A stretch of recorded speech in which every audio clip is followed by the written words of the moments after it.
of cynicism out there that are convinced that Doug and Dave, Jim Schnabel and Robert Irving must be making all of these.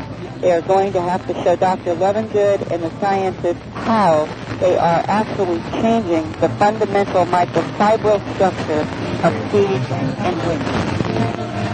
Well, that's absolutely remarkable. Absolutely remarkable. I would like to understand a little more of what that means. In other words, is there any other way, naturally or with what these hoaxsters were doing, that this change, it's hard to even know what to ask, Linda, and what, in his opinion, could have produced this change in the structure, molecular structure? Yeah.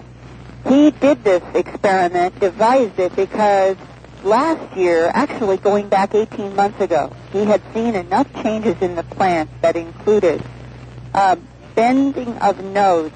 Plants, wheat should be growing straight. And in the formations, and this has been repeated now in many countries for 2 years, in formations, the node will be bent on the ground without cracking at the surface of the earth. But 6 or 8 inches out to the, let's say, the first or second growth node, all of a sudden the wheat is taking a 45 or 90 degree angle. It is something that cannot be hoaxed. It means that there's an actual change in the cell structure of the plant stem and the growth node for the stem to actually take off suddenly into a bend and to have many of those inside of a formation and none of those in the control wheat outside. That's one particular demonstration of a dramatic change in the formation. That's absolutely incredible. And this is very consistent with his hypothesis was that was one of many changes that he said there's an intense energy that is interacting with the plants and the formations that is affecting the fundamental biochemistry and biophysics of the plants. And so he hypothesized if it was as intense as he was seeing in these other changes, he guessed that it was actually changing the microfibril level of the plant, which would mean down getting close to the cellular level. And that's where electrical conductivity would take place across this particular bract tissue. I see. So so this experiment was to say he knew how the electrical conductivity would work in control plants. So he said, what would I find out if I did this experiment on plants from the formations? Would I see a change? And he has seen a consistent change. Well, there's some hot information. Linda Howe, where are you going to be next week? You're going to still I'm going to be moving around in the mid part of the country, going west, and by next Sunday I will be in Denver, and I will give you a number there where I will be, and by then I'll also have some new information. Wonderful, Linda. Okay, you guys. As always, thank you. Care. Linda Howe and her glimpses of other realities. And in a moment, Dr. Michael D. Swords. Stay right where you are. You're listening to Area 2000.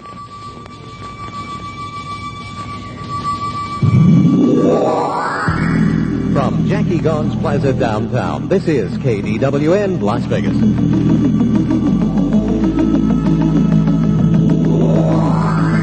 Good evening, everybody. This is Area 2000. I'm Art Bell. Michael D. Swords is a professor of natural science at Western Michigan University in Kalamazoo, Michigan. He graduated from the University of Notre Dame in 1962 with a B.S. degree in chemistry.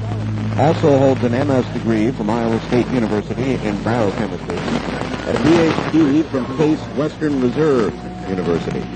His major professional involvements are teaching and writing in the areas of general sciences and anomalous phenomena. His teaching centers about human biology, the history and philosophy of science, scientific methodology, and the parasciences, of which ufology is a member. His writings have concentrated mainly on topics in ufology, parapsychology, and cryptozoology, which we'll ask about, and several have been published in the MUFON UFO Journal. He has won his university's Teaching Excellence Award in 1978. Dr. Swords is a member of several professional and parascientific societies, including the American Association for the Advancement of Science, the American Association of University Professors, the Society for Scientific Exploration, and, of course, the Mutual UFO Network, or MUFON. He serves as a MUFON consultant and was in the same capacity for the Aerial Phenomenon Research Organization. The International of 14 organization, we'll ask about that too, and is a member of the advisory panel for the Society for the Investigation of the Unexplained. He is a board member of the J. Allen Hynek Center for UFO Studies and is the editor of ufology's academic journal, the Journal of UFO Studies. Dr. Swords originally spoke at the MUFON 1986 UFO Symposium in East Lansing, Michigan, a talk for which the current presentation will be an extension. He has recently presented materials at the Abductions Conference of Treat 2, as well as the National Science Teachers Association. Dr. Swords may be contacted at the Department of General Studies, Western Michigan University at Kalamazoo. And now, Dr. Swords. Dr. Swords, good evening. Hello, how are you? All the way to Michigan. I am fine, and I hope you are as well. Yes, it's been interesting listening so far. Well, one of the things that caught my eye about you, Doctor, was I know that you mainly do research into other people's research as opposed to conducting your own. Yeah, I'm not a case researcher. Right. And one of the things that you said, and I'm going to enjoy this, is that you are not a yes man for anybody's theory. Yeah, as a matter of fact, if I was given the job of critiquing most of the things that had been talked about on the show so far tonight, I would have to hedge a little bit on almost everything, if not quite a bit. Okay, good. Well, that's a good, healthy attitude. What did you happen to think of what Linda said about the molecular changes in the wheat? What doubt would you cast on that offered information? Now, one of the things that is a problem in all UFO research, and it is lopped on over into crop circles research, is that there are not many people actually doing tests. So that you have a fellow like Dr. Levengood, and I have no reason to suspect that Dr. Levengood is not a very good scientist, but you have him do a piece of research. He's not actually on the site himself. He doesn't do his own sampling. Somebody else does that for him over there and then sends it back to Michigan. And then no one else except Dr. Levengood, who to some degree is working at very long range, rechecks the information. So something like Dr. Levengood's work could be brilliantly correct, but from the point of view of the academic community, since it's such an extraordinary thing, you'd want to have a researcher right on the site doing this stuff and then following in kind of a team research mode all the way through to the data, because it's a matter of trust, after all, as to whether everything was done properly all the way down the line. I don't really have that much negative to say about Levengood's work. I think it's pretty interesting stuff. It just needs to be repeated. Well, as you've looked into what all these other researchers have been doing, and I try to ask every guest I have this same question, are you personally convinced, or do you lean toward the theory that, or the fact that we are indeed being visited? In other words, is something really going on? In your view, have you come to that personal conclusion?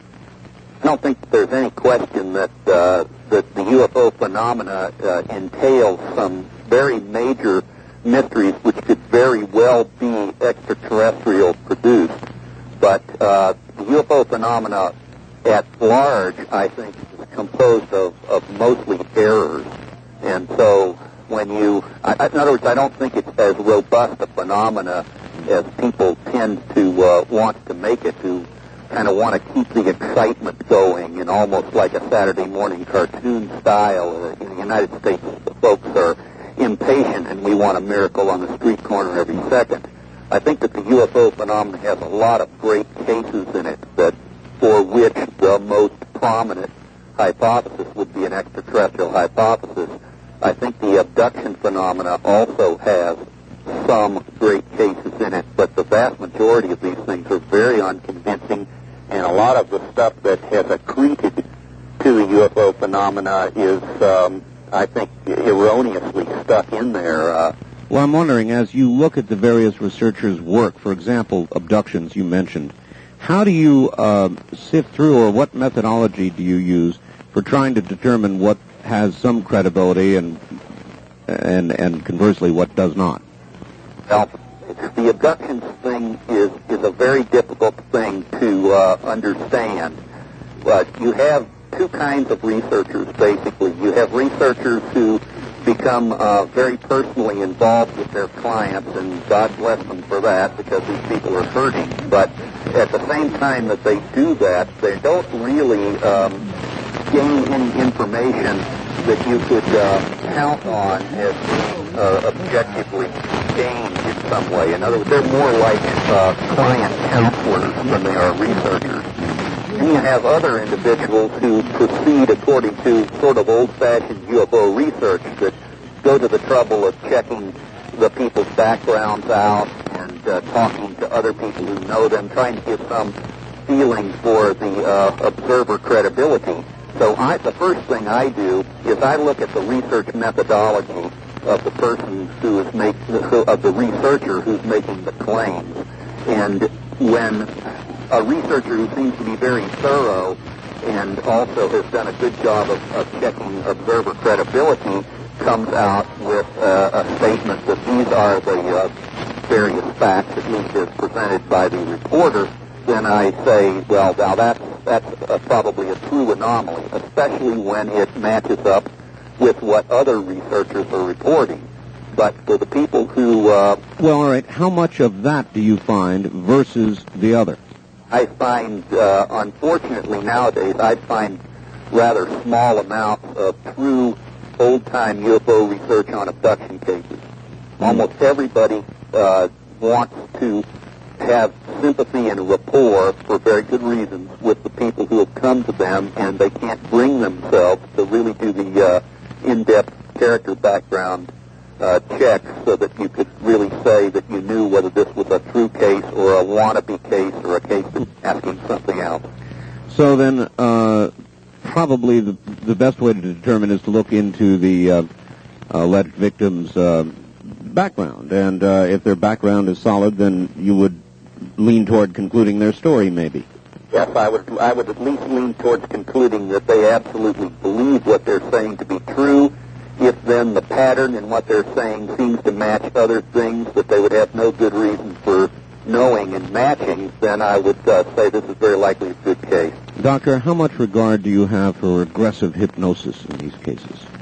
I think regressive hypnosis is capable of being a very good tool. We've had some individuals who've used that, like Dick Haynes has a method of using that I think is perfectly good. We have a lot of different kinds of hypnotists that have used the thing with different sorts of methods, and they seem to come out with the same basic patterns, so I see no reason to suspect that hypnosis is screwing the works up. In some of your publications, you've written about something called the wow signal, and that intrigued me. I'm very much a radio person. What is the wow signal? Wow signal was something that came in during a very early search for extraterrestrial intelligence by the Ohio State University radio telescope. I've forgotten whether it was in the 60s or when, but it was pretty far back in time. Mm-hmm. And they were just doing automated sky scans, and one evening as the thing passed across the sky, it got a tremendous burst of energy from a certain place in space. This was not noticed until the next morning when a graduate student came in and looked at the readout and was so blown away he wrote "wow" next to the thing. That's how it got its name. I see. Of course, they went back and they rescanned the sky in that area to try to find out what it was that gave the signal. They were never able to pick it up again. Do you know what the nature of the signal was? Was it just pure white noise energy? Was there any... the wow must have been because there was some pattern or something. It was energy at a certain specific wavelength in the spectrum. I don't recall what the wavelength was right now, but the machine was scanning just a certain narrow band of the spectrum. This is not too much unlike what they've recently claimed for the big search that's gone on with Jill Tarter and Carl Sagan and Frank Drake, where they think that they've picked up maybe 50 or 60 different of these one-time only signals out there and never been able to relocate them again, all in different parts of the sky, so no repeatability.